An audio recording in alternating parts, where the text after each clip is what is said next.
അതെ, ഇവരെ കുട്ടികൾ ഉൾപ്പെടെയുണ്ട്. അപ്പോൾ കളക്ടറുമായി സംസാരിച്ചു. അതിനടിസ്ഥാനത്തിൽ ഇവരെ അങ്ങോട്ട് കടത്തിവിടാനാണ് ഇപ്പോൾ നോക്കുന്നത്. കുട്ടികളൊക്കെ ഉള്ളതുകൊണ്ട് തന്നെ അങ്ങോട്ട് കടത്തിവിടാനാണ്. ആ റെഡ് അലർട്ട് സാഹചര്യമുണ്ട്. അപ്പോൾ അതുകൊണ്ട് ക്യാമ്പ് ഒരുക്കണം എന്നുള്ള പറഞ്ഞിട്ടുണ്ട്. ആ നില ഒരുക്കും എന്നാണ് പറഞ്ഞിരിക്കുന്നത്. ക്യാമ്പുകളൊക്കെ മാറ്റാൻ വേണ്ടിയാണ്. ഇപ്പം എന്താ പ്രശ്നം എന്ന് വെച്ചാൽ ഇവിടെ രക്ഷിതാക്കൾ ഇവിടെയും കുട്ടികൾ അവിടെയായിട്ടാണ് നിൽക്കുന്നത്. അപ്പോൾ കുട്ടികളുടെ അടുത്ത് എത്തണമല്ലോ. അതിനുശേഷം അവരെല്ലാം ഒന്നിച്ച് ക്യാമ്പുകളിലേക്ക് മാറ്റുക എന്നുള്ളതാണ് കാണുന്നത്. അത് എത്ര എണ്ണം നമുക്ക് പറയാൻ കഴിയും. അവിടെ ആ പ്രദേശത്തുള്ളവരാണ് കുട്ടികളും. അത് സ്കൂളിൽ പോയവരും അതുമായി ബന്ധപ്പെട്ട് അവിടെ അധ്യാപകരെല്ലാം അവരെ നോക്കുന്നുണ്ട്.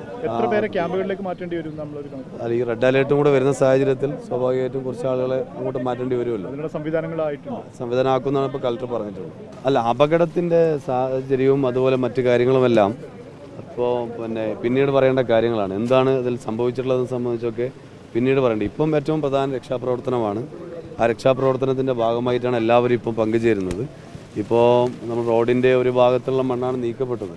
ഇനിയും ഒരുപാട് മണ്ണ് നീക്കാനുണ്ട്. അപ്പം മണ്ണ് നീക്കാൻ ഉൾപ്പെടെയുള്ള സംവിധാനം കൂടുതൽ ശക്തിപ്പെടുത്തേണ്ടതായിട്ടുണ്ട്. അടിയന്തരമായി തന്നെ കൂടുതൽ ശക്തിപ്പെടുത്തണം. മുൻകരുതലിൻ്റെ കാര്യത്തിലുള്ള എന്തൊക്കെ പോരായ്മകൾ വന്നു എന്നതിനെ സംബന്ധിച്ചൊക്കെ പിന്നീട് പരിശോധിക്കേണ്ടത് തന്നെയാണ്. അത്തരം കാര്യങ്ങളെ സംബന്ധിച്ച് അതൊക്കെ ഇത്തരത്തിലുള്ള മഴ വരുന്ന ഘട്ടത്തിൽ എന്താണ് അതിൻ്റെ അപകട സാധ്യതയും മറ്റും പരിശോധിച്ച് സർക്കാർ സംവിധാനം അത്തരം കാര്യങ്ങളിൽ കൃത്യമായി ഇടപെടേണ്ടതാണ്.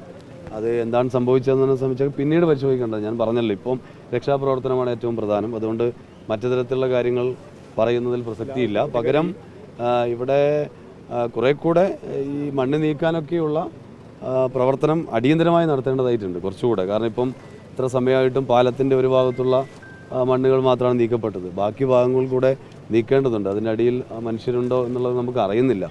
അപ്പം ജീവൻ്റെ ഒരു തുടിപ്പെങ്കിലും ബാക്കിയുണ്ടെങ്കിൽ രക്ഷപ്പെടുത്തേണ്ടതായിട്ടുണ്ട്. അതുകൊണ്ട് ഇത് വളരെ വേഗതയിലാക്കുക എന്നുള്ളതാണ് അടിയന്തരമായി ചെയ്യേണ്ട കാര്യം. എല്ലാവരും സഹകരിച്ചുകൊണ്ടാണ് ഈ കാര്യങ്ങൾ ചെയ്യുന്നത്. ഈ ഘട്ടത്തിൽ വേറെ തരത്തിലുള്ള പ്രസ്താവന ഉത്തരവാദിത്തപ്പെട്ട ചില ആളുകൾ ചില പ്രസ്താവന നടത്തിയതായിട്ട് കണ്ടു.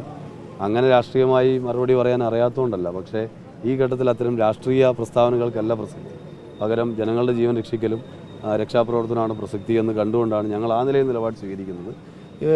മുൻകരുതൽ പ്രവർത്തനം നടന്നോ? മഴ ഇവിടെ കഴിഞ്ഞ ദിവസങ്ങളിലുണ്ടായ വലിയ മഴയാണ്.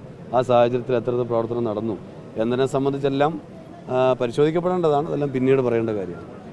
തോട്ടത്തൊഴിലാളികൾ താമസിക്കുന്ന ഈ ലയത്തിന് സമീപത്ത് സമാനമായ രീതിയിൽ മണ്ണുണ്ട് എന്ന് പറയുന്നുണ്ട്. അതെ, അത്തരത്തിലുള്ള കാര്യങ്ങൾ പരിശോധിച്ച് ഇവിടെ നമുക്കറിയാമല്ലോ ദുരന്ത സാധ്യത ഉള്ള കുറേ പ്രദേശങ്ങളുണ്ട്.